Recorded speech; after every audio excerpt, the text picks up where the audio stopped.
Hello students, in this video we will discuss about atypical thoracic vertebra, and as you know atypical thoracic vertebra that is having specific points of identification. Before that, in previous video you have studied about typical thoracic vertebra which is having two costal demifacet. One is superior and inferior, but both these costal facets they are demifacets. In atypical thoracic vertebra, they are T1, T9, 10, 11 and 12. They have their specific points of identification. As you can see in this diagram, the T1 thoracic vertebra, it is having superior costal facet which is complete and inferior costal facet which is demifacet. So that is the first point. Second point is that the body of atypical thoracic vertebra, which is T1, it is having cervical type of body. It means the anteroposterior diameter is small than that of the transverse diameter. So these are the two different points for T1. In T9, the body of the T9 thoracic vertebra that is same of the typical thoracic vertebra. The only difference is that it is having only superior costal demifacet and this inferior costal demifacet that is absent. So that is T9. In T10 thoracic vertebra, there is only single complete costal facet which is present near the upper margin of the body, and rest of the features are same with the typical thoracic vertebra.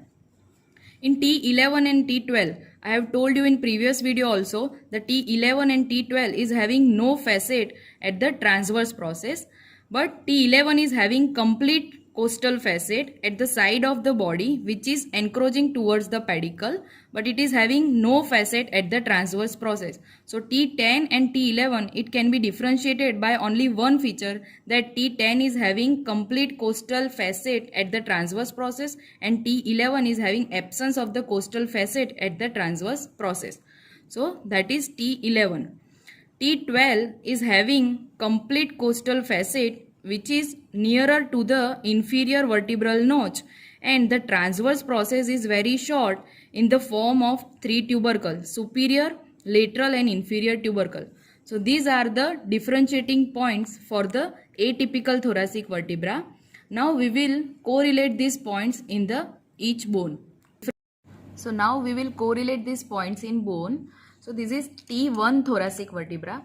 So body of T1 thoracic vertebra, it is not heart shaped but it is cervical type. So transverse diameter is more than anteroposterior diameter. Then on sides of body, the superior costal facet that is complete and inferior costal facet that is demifacet. So these are the two differentiating points for the T1 thoracic vertebra. In T9 thoracic vertebra, the body and rest of the features are same like typical thoracic vertebra. That body is heart shaped and rest of the features are same, except on the side of the body, the superior costal facet that is demifacet that is present, but the inferior costal demifacet that is missing. So that is the specific identification for T9 thoracic vertebra. In T10 thoracic vertebra, it is also typical thoracic vertebra like features, but on side of the body, the facet, costal facet that is complete and it is near to the upper margin of the body. So this is complete facet near the upper margin of the body.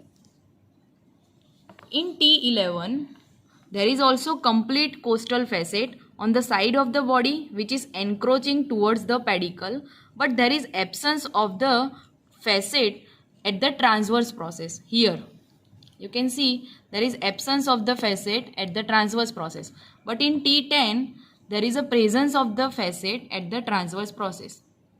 So you can differentiate the T10 and T11 by the absence of the facet over the transverse process in T11 thoracic vertebra. In T12 thoracic vertebra, the body of the T12 thoracic vertebra, it is more like a lumbar. Okay, it is not heart shaped, it is kidney shaped, and there is presence of costal facet which is more towards the inferior vertebral notch, and it is having the very short transverse process. It is in the form of three tubercles. So these are the three tubercles. You can appreciate these are the three tubercles There is no elongated transverse process and superior, inferior and lateral tubercles. So these are the differentiating point for the thoracic vertebra. This thoracic vertebra, they are articulated like this, and in between the body of this thoracic vertebra, there is presence of intervertebral disc. Now some important and interesting applied aspect regarding this vertebra.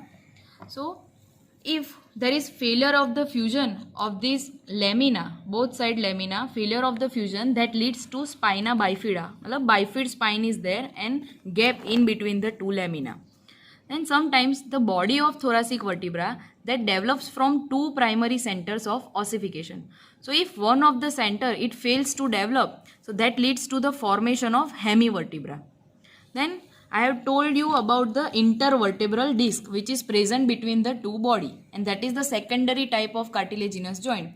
So this intervertebral disc, it is having structures like nucleus pulposus is located into the center and annulus fibrosus that is located on the periphery.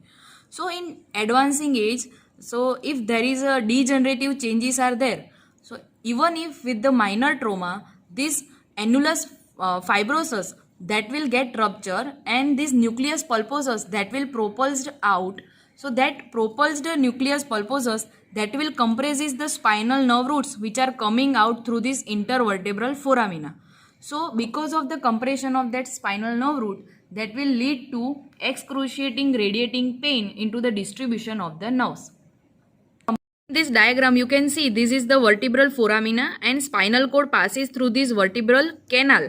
And these are the spinal nerve roots and this is the spinal nerve. So if there is a rupture of the annulus fibrosus, this nucleus pulposus that is coming out through this gap and it will compresses the spinal nerve in this intervertebral foramina, and that will lead to excruciating radiating pain in the distributions of the nerve. Okay. So this was about the applied aspect of the vertebra. Thank you. Hope you understood well.